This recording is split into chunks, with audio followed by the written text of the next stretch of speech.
Are you able to solve this system of equations? X plus y squared equals y cubed. Y plus x squared equals x cubed. Now, what I'm going to do is to subtract the second one from the first one. So, x minus y plus y squared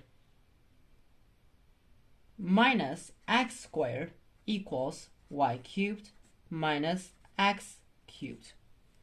Certainly, you can also subtract the first one from the second one. Now, what I'm going to do is to factorize the left-hand side and the right-hand side. Let's go. X minus y plus, here is y plus x times y minus x. On the right-hand side,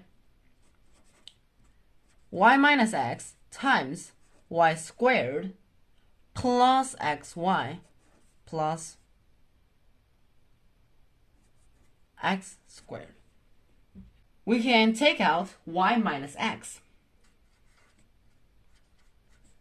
In the bracket, it is y plus x, because this is minus 1 times y minus x. So we have to subtract 1 equals y minus x times this stuff. Oh. So then what shall we do? You may say, oh, y minus x, y minus x. Hey, we can cancel it.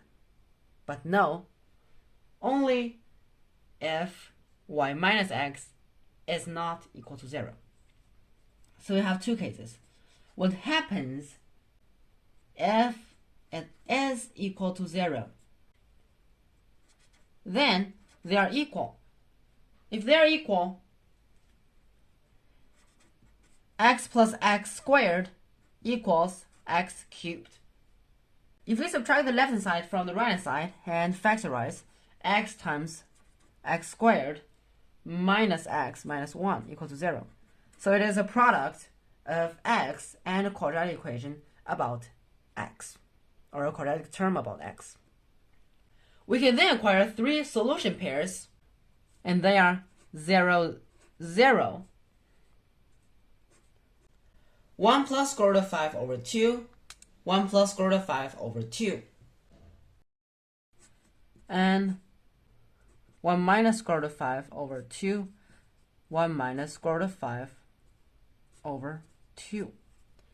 Of course, then we have the second case. If they're not equal, then they should be equal.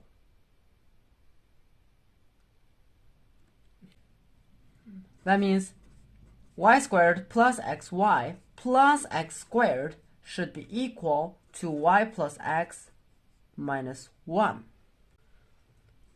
Y squared plus xy plus x squared minus x minus y minus 1 equals 0. Sorry, plus 1. So then what shall we do? Now you see we have what? Here we have x times y. Here we have x squared, y squared. So you may think of the idea that we can complete squares. However, before doing that, we're supposed to multiply the both sides by 2.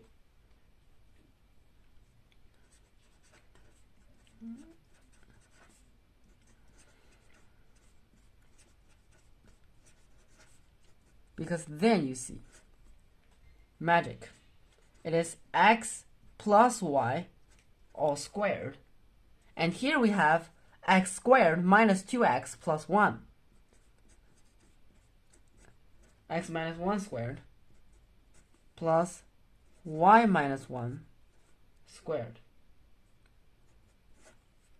However, we always know that squares are non-negative. So that means they have to be 0.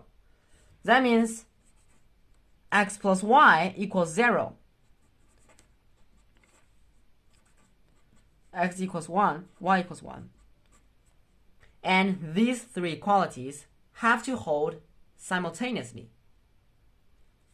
Of course, that cannot happen. Never, never, never. Because 1 plus 1 will never be 0.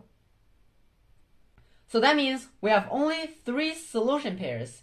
And do you get them? Give me a thumbs up. We'll see you next time. Bye bye. Subscribe to me. Don't forget.